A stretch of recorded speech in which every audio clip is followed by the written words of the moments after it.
This podcast is rated E for everyone. Hello, everyone, and welcome back to another episode of Nifty Ninty. This is episode 16, and I am your host, Matt Tuna Turner, and this is the podcast where we run down everything Nintendo every single week. Have a jam-packed show for you guys. We got that Nintendo Direct that was delayed last week, finally came out, and I'm so excited to dig into that. But before we get into that, we've got the usual new releases as well as some additional news to cover. So, why don't we... Actually, before we get into the new releases, I just want to note that they are doing a massive amount of construction around my building, and it's become really, really hard to record these things. So I'm trying to find times where they are not doing work, because literally the building shakes when they do work, and obviously that's going to be a lot of background noise and kind of distracting. But I've been able to find times, usually at night. However, I have found some time here in the mid-afternoon where they are not doing any construction. Maybe it's a break. So just going to try and quickly get this recording done. Anyways, I digress. Let's get on to this week's new releases. As is usual, the constant march of Ninty and digital releases for the Nintendo Switch has not stopped. We have a plethora of titles for you guys to enjoy this week, starting with the action RPG Bastion. After that, the Saturday morning cartoon hit out of Britain from the 80s, which has seen a new life not too long ago, Danger Mouse, Danger Games, followed by Defunct and Doling's Arcade. Another game, Dust, An Elysian Tale, followed by Grandpa and the Zombies, which looks like a brain-teasing puzzle game. Up next, Nefarious, followed by Old School Musical. I wonder if this has Zac Efron in it. Followed up by a game about touching little girls that uses reflexology as an excuse, Senran Kagura Reflections. I'm sure I pronounced that horribly wrong, so I apologize to any Japanese listeners. Followed up by Shadow Fight 2. Next, Stay. The next game, a tactical RPG, which typically are my favorites. Super Dungeon Tactics. Next, Surgeon Simulator, CPR. I wonder if you'll just be doing CPR or if you get to do some other things. After that, the Mahjong Huntress, where you encounter and defeat enemies and mysteries all while solving Mahjong puzzles. And if you're like me and can't get enough Mahjong, this one's for you. Next, the Spectrum Retreat, followed by the Warlock of Firetop Mountain, Goblin Scourge Edition. Up next is Time Carnage, a old VR game where you survive wave after wave of enemies. I guess it's kind of like a eternal horde mode. And finally, on the digital and indie front, the Wasteland 2 Director's Cut. So quite a lot. I think the one I'm looking forward to the most would probably be Bastion or the Mahjong Huntress, because I like to play Mahjong. If there's any of you out there who happen to live in Southeast Asia and love playing Mahjong, hit me up. Also, would love to dig into a little bit of Super Dungeon Tactics, because I love a good tactical RPG. On the packaged good front, not a whole lot to talk about. There really only was one game this past week, and it is for all you basketball fans. NBA 2K19. Making its way to the Switch this week. Hopefully it's better than the last one, because if I remember correctly, there were quite a few glitches and it was not the best entry in the franchise. So, hopefully an improvement. Alrighty, why don't we get right into some of the news that came out this past week that doesn't have to do with the Nintendo Direct, because I will be covering all that just a little bit later. First off, there were a couple game announcements for games that are coming to the Switch. One of them available very soon, and that is the Animal Power digital board dice game, also card game, if that makes any sense, Armello. The Switch version comes in two different versions. You can get the $19.99 USD normal edition, which is just the board game and characters, or you can get the $39.99 USD complete edition, which comes with extra characters and I guess extra board games and challenges and stuff. The game from the trailer looks very cool. Great art style, looks like a Studio Ghibli film. And it kind of looks like a tactical game, which I guess is the board game part of it, but the fighting is done with dice and cards. So, something kind of for everyone. Something to check out for sure. Speaking of tactical RPGs, Tales of Vesperia 4 is coming to the Switch early 2019. So, pretty excited for that. This version is the definitive edition, and it arrives January 11th of 2019. It includes all the neat PS3 Japanese exclusive stuff that didn't come out previously. So us in the West, or I guess those of you in the West, can look forward to the definitive edition of this early next year. Next, a couple little tidbits from Epic. The first, not the best news, as Epic drops video capture from Fortnite on Switch. Apparently, they are having performance issues. Maybe a little Viagra would help, Epic? They released a new content update for Fortnite that, sadly, did not allow for game capture. Stripped it right out of the game, which is too bad. A community coordinator from Epic is quoted as saying, "You may have noticed we've disabled the video capture feature on Nintendo Switch as of the V5.40.2 client update," he wrote. "This has been done for performance and stability reasons, as we've been seeing a high rate of out-of-memory related crashes.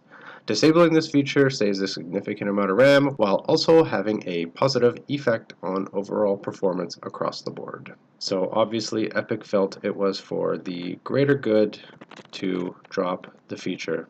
The next bit of news out of Epic is good news for people like me, as they have added dedicated Fortnite servers for Southeast Asia. So for those of us that live in the Southeast Asia region, we can finally do some matchmaking that won't result in serious lag spikes. It'll be nice to not have to ping a server across the world, and we can finally have something a little closer to home.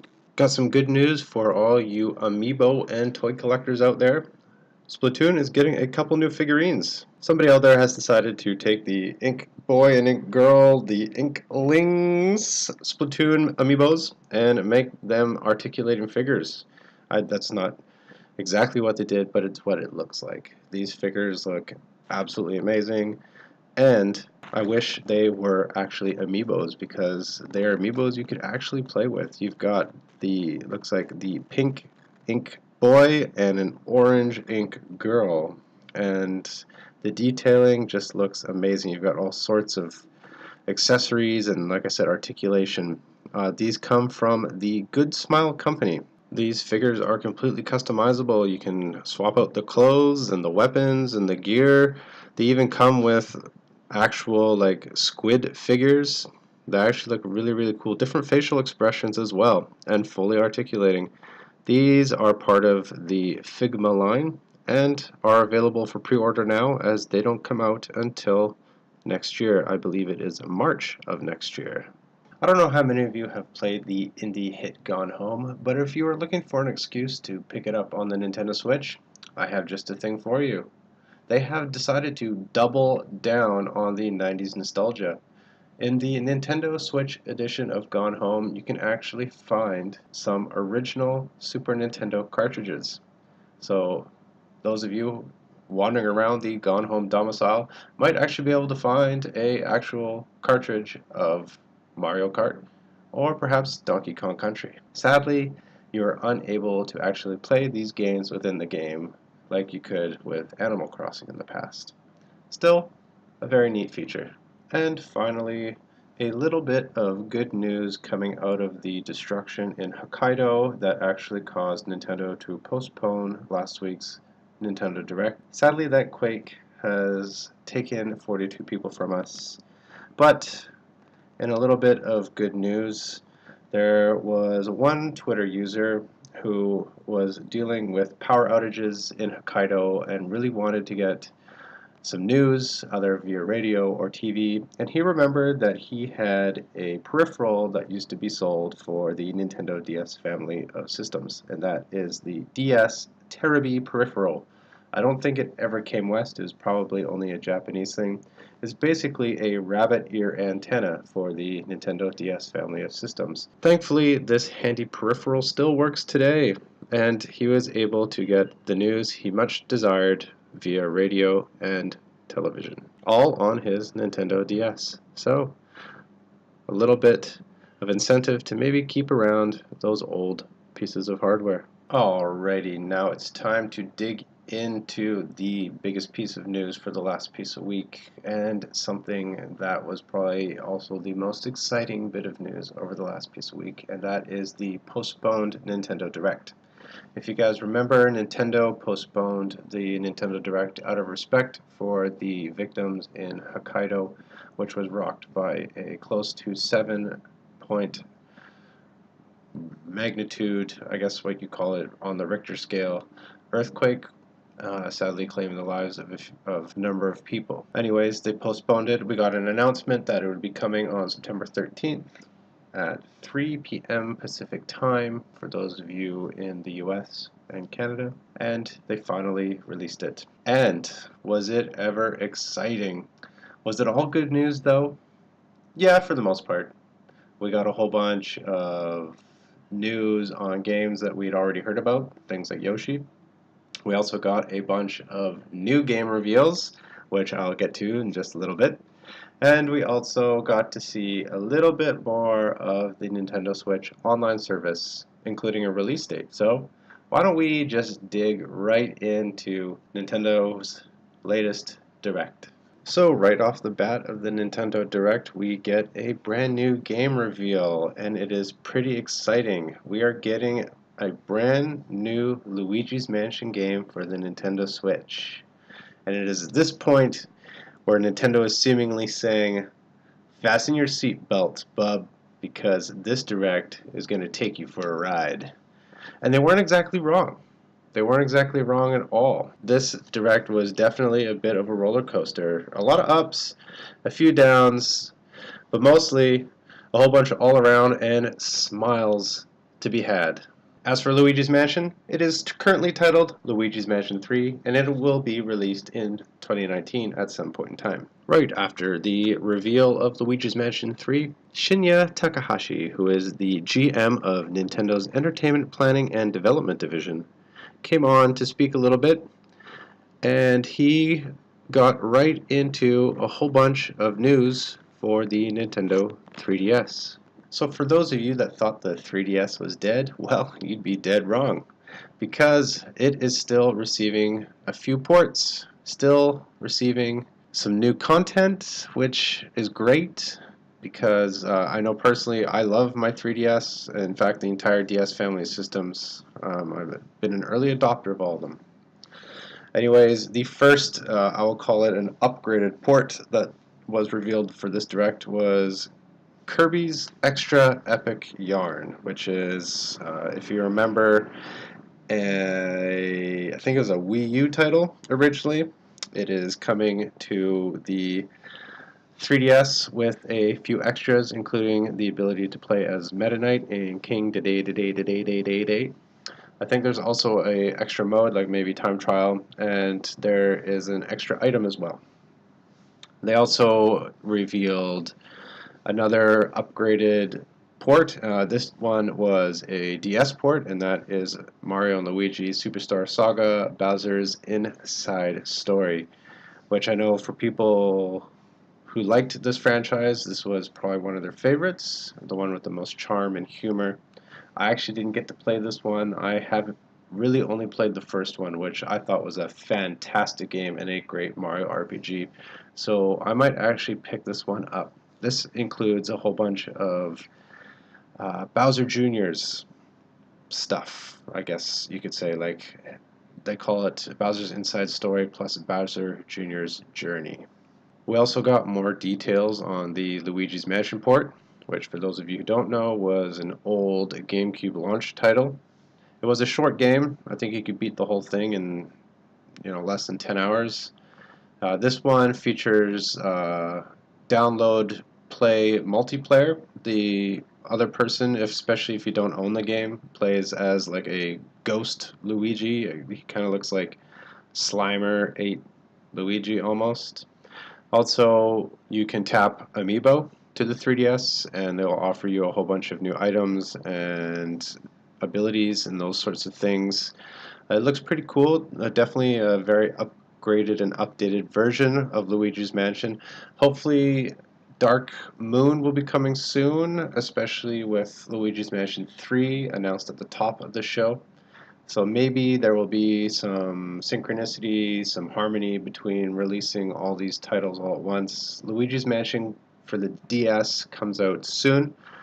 Luigi's Mansion 3 comes out next year, so we'll probably have to wait till almost E3 to find out more. And then finally on the 3DS they showed off what I believe to be a new IP. I don't honestly know because I'm not a big fan of this series, but Yokai Watch Blasters. And it's available now, actually, and it comes in 2 different versions, as is typical with the Yokai Watch series, but I do believe it is a brand new IP, so still new stuff coming to the 3DS, which is pretty awesome. Then Takahashi-san came back and he decided to move from the 3DS to the Nintendo Switch. And the first thing that they showed off for the Nintendo Switch is the Splatoon 2 version 4.0 update. Now what this is, I don't really know. I really don't know. They showed off this really cool video, and if you're on YouTube and you're watching the video part of this, you'll see it kind of looks like an anime intro, but all the text is in like, the Octo or Inkling language, so you actually have no idea what is being said. For those of you who are linguists out there and actually can read it, please let me know. Tell me what it says. But the most interesting part of this reveal, the version 4 reveal, is the Turf War 100 times battle. What the hell does that mean?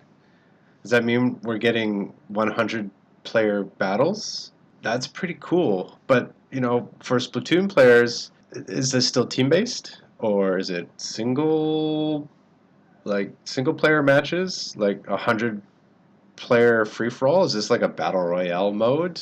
They didn't really tell anything. The video looks amazing. It's a really cool montage, but does it really show anything off? No, I guess we'll have to wait to find out a little bit more, but it looks like something massive is coming to Splatoon 2, and it looks absolutely amazing. As I've mentioned a couple times already in the show, this direct was actually delayed from a week prior, so a couple of the announcements that would have been surprises otherwise in this direct were announced, and one of those things was Mega Man 11. So the demo for Mega Man 11 was released last week, and it was widely assumed that for that direct they're going to show off more footage, and then, hey, demo's available. Guess what? They did exactly that. So we got to see some neat footage for Mega Man 11, including some new features like this time slowdown thing. And then they said the demo is available now. We also got to see more of Civilization 6, as they had a pretty good trailer for that. And of course, they also announced Final Fantasy 15 Pocket Edition. So those 3 games were quietly announced last week because they were supposed to be part of this direct. Of course, for the games that have already been released or the ones we already knew about, there were some new announcements. For instance, some new characters are coming to Mario Tennis Aces. Birdo, for instance, Koopa Paratroopa, and Petey Piranha, all with special new moves and abilities. Petey Piranha, in fact, uses his hands for a racket, so he actually doesn't have a racket. Also, it looks like you're getting some new co-op play for Mario Tennis Aces in an upcoming update, and if you compete with these characters and complete some certain challenges, there will also be some new gear to get for Mario Tennis Aces, and this is all part of a update available September 19th.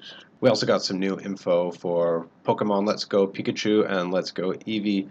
The biggest thing out of that being that no longer do you need HMs, as your partner Pokemon can use special techniques, they're being called for this one. So this is essentially your cut, your swim, your rock smash, those types of moves. So you don't have to have a shall we call, like move tank taking up one of your slots when you go battle and adventure around the Kanto region, which is awesome, I have to say, because it always sucked having to have really only 5 playable Pokemon and hoping that for the love of everything that is holy, you didn't have to end up using your tank Pokemon at the end, because otherwise, what are you going to do? Just cut, or rock smash? You know, it might not even be effective against whoever you're fighting against. But anyways, so that's pretty cool. Another neat thing is apparently now you can pet your Pokemon using the Switch touchscreen, and doing so is how you change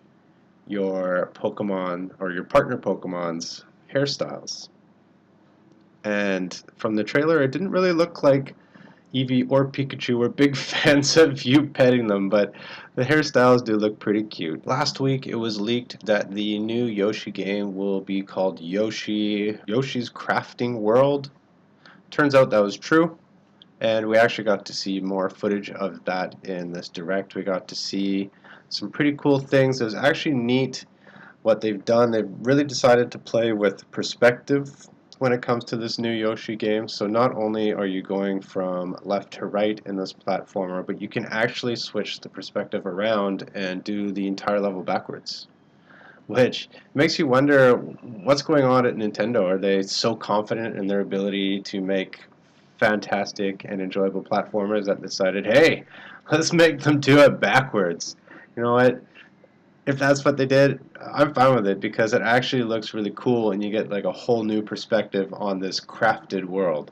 You get to see like the tape stuck to the popsicle sticks or stuck to the yarn or whatever string, whatever they're using it. It's really cool. You get to see the bits and pieces and the bones of what makes Yoshi's world so crafted.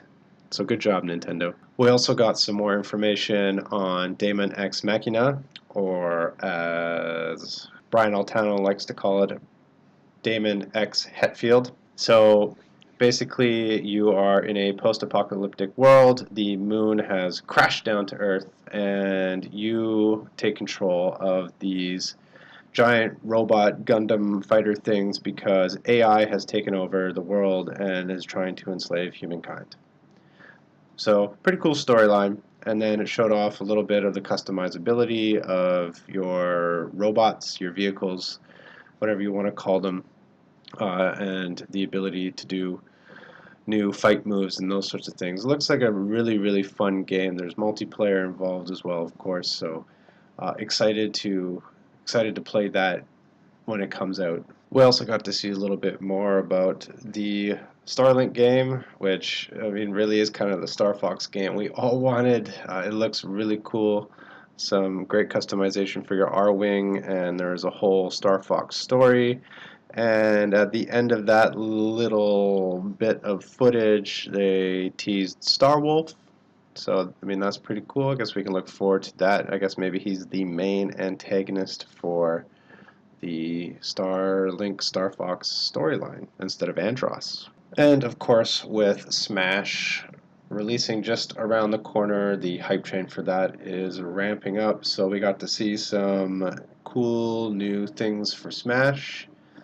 Mostly hardware things, so you're getting Joy-Cons that have the Smash emblem on them, as well as a new Pro Controller and a brand new Switch dock that has the original Smash Bros. Characters on it. So that's Mario, Samus, Pikachu, Bowser, those people, all on your Switch dock, which is pretty cool. And all of that will be available at launch. I'm pretty sure you can pre-order it right now, though. So as I mentioned, this Direct was a bit of a roller coaster. There were some ups and some downs and a whole bunch of all-arounds, but the ups, I would have to say, were probably some of the really, really cool surprises in game reveals. Sadly, a lot of these are ports or like upgraded ports, which is cool. I mean, it's part of the, what did Brian Altano call it? Pith. Port everything to Switch. Pets? That's pets. Port everything to Switch. Initiative. Pretty cool. Petsy, we'll call it. Petsy. The Port Everything to Switch initiative. which is great because these are games that people either didn't get to play the first time around or have been console exclusive or whatever. But as a result, there were a lot of new game reveals in this direct. Some are great.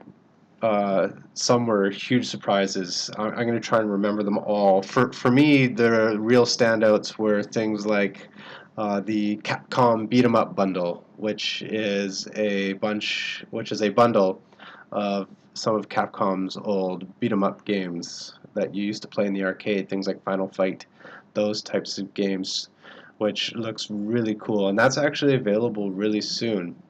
It comes out, I think, September 18th or 19th or something like that. So not only was it one of those things where it's like, hey, check this out, it's available next week. Another game that I'm really excited about, I used to love playing this game on the PS2, and that is Katamari Damacy Rerolled Edition. So they've updated it with some multiplayer as well as new graphics and things like that, and it's coming to the Switch before the end of this year too, which is great. I'm absolutely dying to try that game. They didn't give a firm release date, just before the end of 2018. Can't wait. Absolutely can't wait to play Katamari Damacy. Some other new games revealed, including Cities Skyline. Cities Skyline is coming to the Nintendo Switch, which is pretty awesome. Get to see how some people design their cities on the go, which exciting if you're a big fan of SimCity, because EA has seemingly dropped the ball on city building. They showed off a bunch of the board games that will be coming to the Nintendo Switch, things like Carcassonne, the Lord of the Rings trading card game, those sorts of things, all coming from Asmodee. And speaking of board games, we had a little bit more footage from Super Mario Party, but I guess that was kind of obvious because it comes out next month. Apparently Super Mario Party will have all new minigames. There's also a single player mode, so you don't need to play with friends. You can also play a traditional board game online as well as offline with AI players.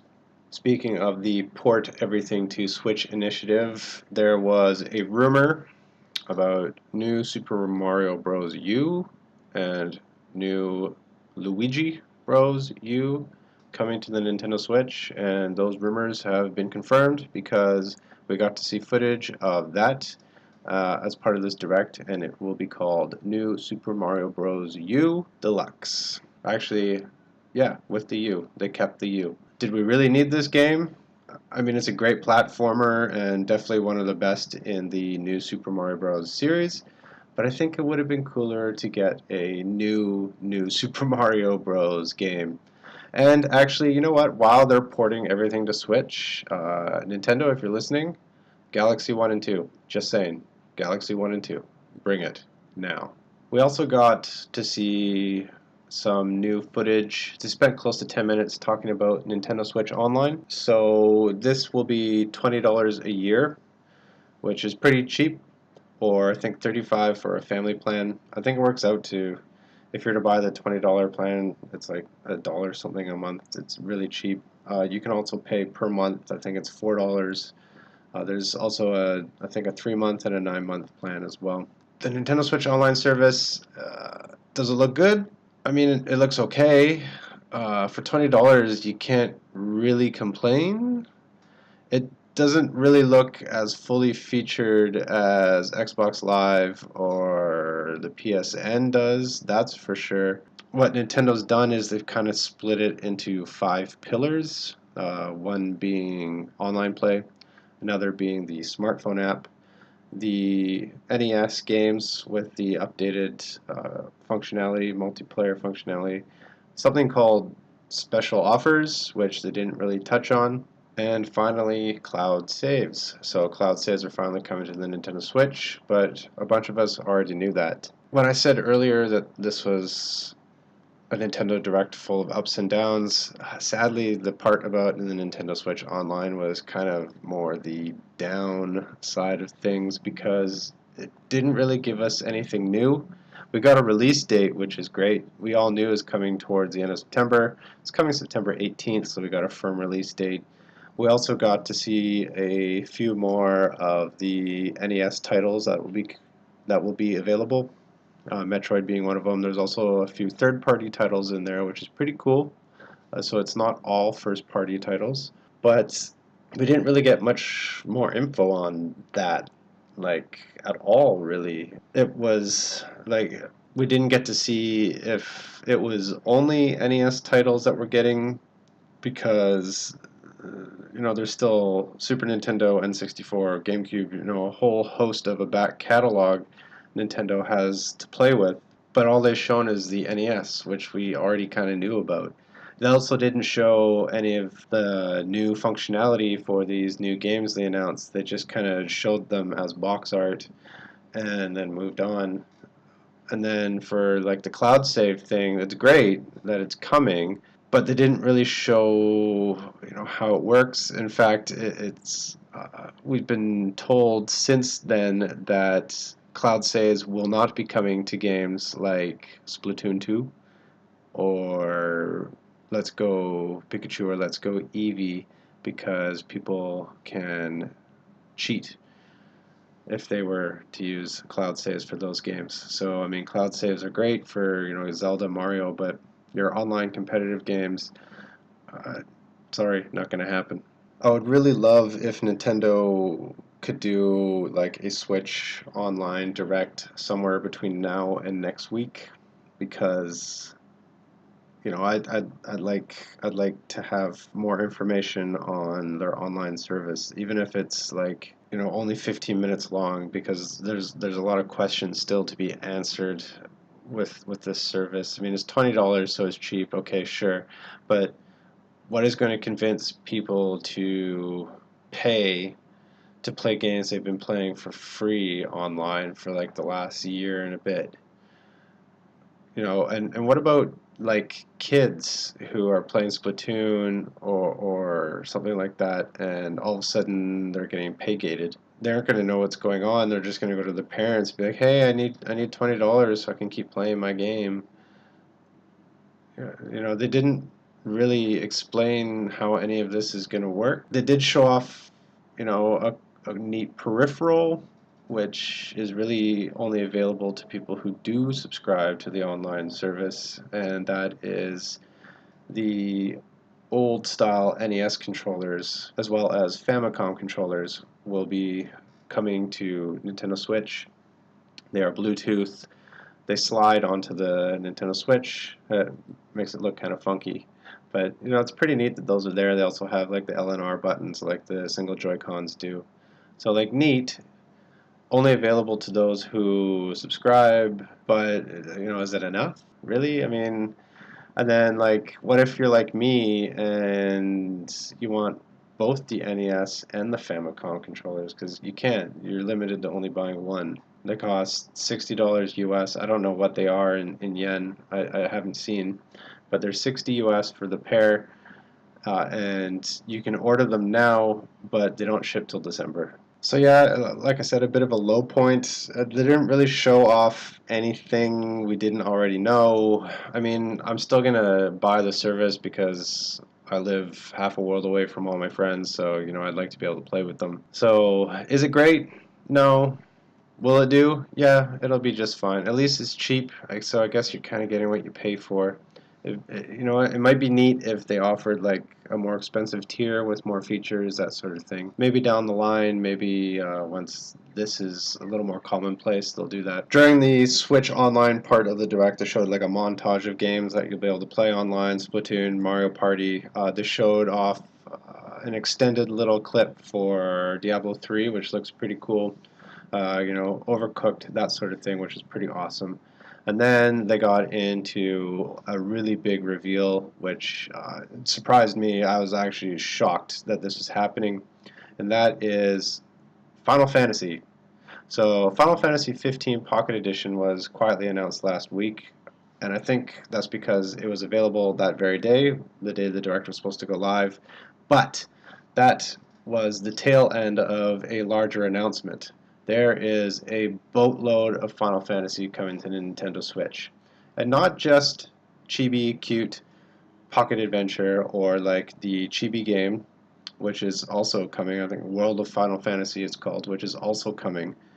Or sorry, Chocobo Mystery Dungeon, that is coming to the Switch. But like actual games, Final Fantasy VII, Final Fantasy XII, Final Fantasy X1 and X2, as well as Final Fantasy 9, I believe it was, are all coming to the Nintendo Switch. Pretty awesome.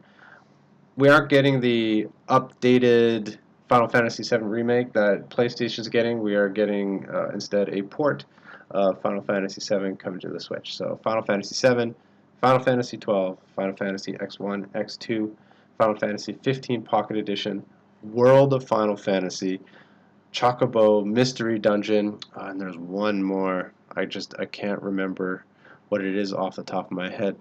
But there is a lot of Final Fantasy coming to the Nintendo Switch all next year. Oh, I remember what it was. My favorite, one that I'm dying to actually play with a bunch of my friends. Final Fantasy Crystal Chronicles. So for those of you who loved that game on the GameCube, but you couldn't get enough people together with a GBA to play, no worries anymore. You just have to get people together actually locally or online with Final Fantasy Crystal Chronicles. So I'm absolutely dying to get into that game again. That is a game that my friends and I, because we all had GBAs, were actually able to play together. We never actually quite got to beat it. We came close. So this time boys, it's on. We're going to play this game. And as if that wasn't enough RPG goodness for all of us, they actually announced a brand new IP from the folks from Game Freak. And as we all know, Game Freak is very popular for making the Pokemon RPG games. What is it Game Freak will be making, you might be asking? Well, it is an RPG, but it has nothing to do with Pokemon. They announced a new game called The Town, which is an RPG that takes place in one town.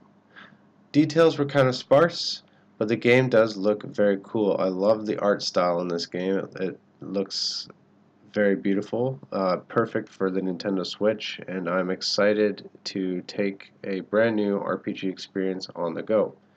Since they did such a great job with Pokemon, I'm pretty sure that this one will be a great play as well. And then the end of the Direct. The end of the Direct was kind of like a microcosm for the Direct itself. Up, down, up, down, up, down, up, down.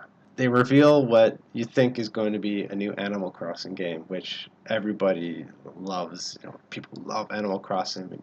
Animal Crossing for the Switch now! Whoa! And you think you're going to get it. They show, what's her name, Isabelle, and you're like, oh my god, yes, Animal Crossing is coming to Switch. And then they're like, nope, sorry, she's a playable character in Smash. And you're like, oh, okay, that's kind of cool, but I really wanted that Animal Crossing game. But they show, her in Smash, and, she's really happy about beating people up, and it looks really cool and fun. And when they're done with her little fight montage, they go back to Tom Nook, who is on his computer, seemingly watching the Nintendo Direct, and it closes it off, and you're like, oh, okay, I guess Tom is going to be in Smash as well, that's kind of cool. Nope, Animal Crossing is in fact coming to the Nintendo Switch. So you're like, up, down, up, down, up, down, up, down, down. Anyways, Animal Crossing coming to the Nintendo Switch 2019, which is a great platform for Animal Crossing because you can take it on the go and go visit your friends' towns. We didn't get a whole lot of details. I imagine this will probably be the bulk of Nintendo's E3. Next year will be Animal Crossing, so that's pretty exciting. Sadly, with this Direct, no new info on Metroid Prime 4. Nothing. There is no mention of it at all. Probably because they have not done a whole lot of work on that and there was nothing more to show. We'll probably see more maybe next year at E3. But for now, nothing new for Metroid Prime 4 or a rumored Metroid Prime trilogy. Kind of sad. But we did get a bunch of info on some games that are coming out soon, as well as a couple new reveals and some big third-party titles. So, as I mentioned, some good, some bad. Overall, though, it was pretty good. It was a good, exciting Nintendo Direct full of a whole bunch of new information. And, it's a good time to be a Nintendo gamer. A lot of companies, first, second, and third party, are bringing their experiences, their games, their fun to the Nintendo Switch. So, it's great for us. I just wish we knew more about Nintendo Switch Online, especially since we are less than a week away from it. How many of you are actually going to subscribe to it? Are you actually going to subscribe to it, or is this the end of online play for you on the Nintendo Switch? A little curious. Also, what did you think about this Direct? Did you like it? Were you as excited as I was about things like Katamari Damacy or Final Fantasy Crystal Chronicles? Or was there something else that caught your eye that maybe I didn't cover or that you're just super excited about? Anyways, let me know in the comments below what you thought about this Nintendo Direct, your musings, things that excite you, things that, didn't excite you, things that you're kind of angry about, whether Switch Online or maybe there's a game you're like, ugh, this again. Anyways, let me know in the comments below on the YouTube video, or you can tweet me. You can find me at tunaent_official. Whoa, wow, that was a jam-packed show, a lot longer than I thought it would be. So, this week, sorry, no game review. I think the Nintendo Direct coverage was more than enough. A lot of stuff to absorb. I don't want to make you guys go all blur on me, so I think this is where I'll leave it. As always, you can find me on Twitter at tunaent_official. That's the number 2, NAENT_official. That's Twitter. I also have a Patreon. For those of you who wish to support me, you can please pledge your allegiance at Patreon, patreon.com/tunaentertainment. Would really appreciate it. The more subscribers I get, the more neat stuff I can do for you guys. And I can make more videos, find more feedback, buttons, merch, that kind of thing. Also, for those of you who found me on YouTube, thank you very much. Please hit the subscribe button and turn on notifications. And if you're listening on iTunes, again, thank you very much. I very much appreciate you guys downloading and listening every time this is uploaded. And until next week, thank you all very much and stay nifty. Hello? Is this thing on?